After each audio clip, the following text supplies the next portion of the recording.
മുൻപ് സേവ് ചെയ്ത് വെച്ചിരിക്കുന്ന ഒരു ഫയൽ അല്ലെങ്കിൽ ഒരു ഡോക്യുമെൻ്റ് തുറക്കുന്നതിന് ഉപയോഗിക്കുന്ന കമാൻഡാണ് കൺട്രോൾ-O.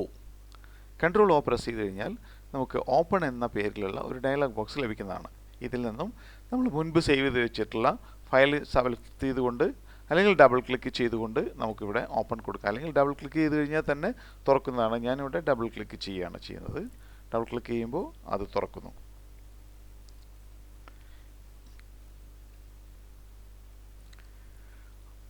വേർഡ് ഡോക്യുമെൻറ്റിൽ അടുത്തിടെ നമ്മൾ തുറന്ന് പ്രവർത്തിച്ച ഒരു ഫയലുകളുടെ ഒരു ലിസ്റ്റ് നമുക്ക് ലഭിക്കുന്നതാണ്. ഈ ഇങ്ങനെ ലഭിക്കുന്ന ലിസ്റ്റിനെ റെസെൻ്റ് ലിസ്റ്റിംഗ് എന്നാണ് പറയുക.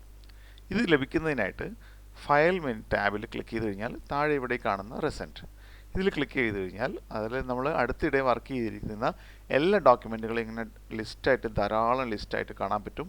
നമ്മൾ കൂടുതൽ എത്ര ഡോക്യുമെൻ്റ് തുറക്കുന്നോ അത്രയും ലിസ്റ്റിംഗ് ഇവിടെ കാണാനായിട്ട് സാധിക്കും. ഇവിടെ അധികം തുറന്നിട്ടില്ലാത്ത കാരണം 2 കാണുള്ളൂ. ഇത് ഓരോ ഫയലുകൾ തുറക്കുമ്പോഴും അതിങ്ങനെ ലിസ്റ്റ് ചെയ്ത് വരും. ലിസ്റ്റ് ചെയ്ത് അവ എന്താ പറയുക ആൽഫബറ്റിക് ഓർഡറിലോ അല്ലെങ്കിൽ അതിൻ്റെ യൂട്ടിലിറ്റി ഓർഡറിലോ അതിങ്ങനെ ആൽഫബറ്റിക് ചെയ്തിരിക്കും.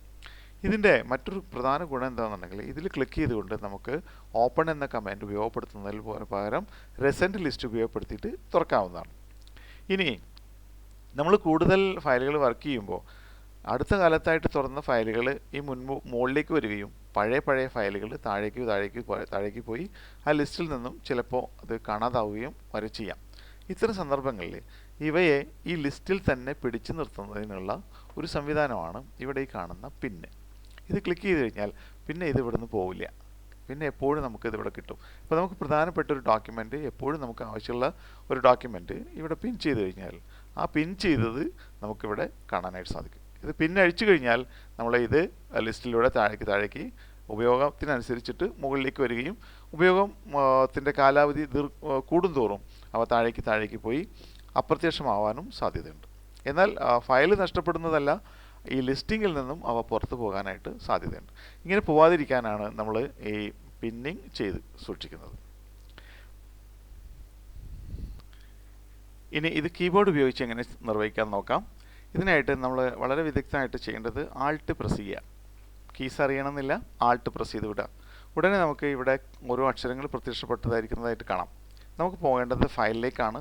തീർച്ചയായിട്ടും അതിൻ്റെ അക്ഷരം ഇവിടെ വന്നിരിക്കുന്നത് എഫ് ആണ്. എഫ് പ്രസ് ചെയ്യുക. അതിനുശേഷം റെസെൻറ്റിന് കാണുന്ന അക്ഷരം 6 ആണ്, അതുകൊണ്ട് 6 പ്രസ് ചെയ്യുക. ഇനി നമുക്ക് തുറക്കേണ്ട ഫയൽ തീർച്ചയായിട്ടും ഇവിടെ നമ്പർ ചെയ്തിട്ടുണ്ടായിരിക്കും. 1, 2 അങ്ങനെ നമ്പർ ചെയ്തിട്ടുണ്ടായിരിക്കും. ആ പ്രത്യേക നമ്പർ പ്രസ് ചെയ്ത് കഴിഞ്ഞാൽ നമുക്കത് തുറക്കാം.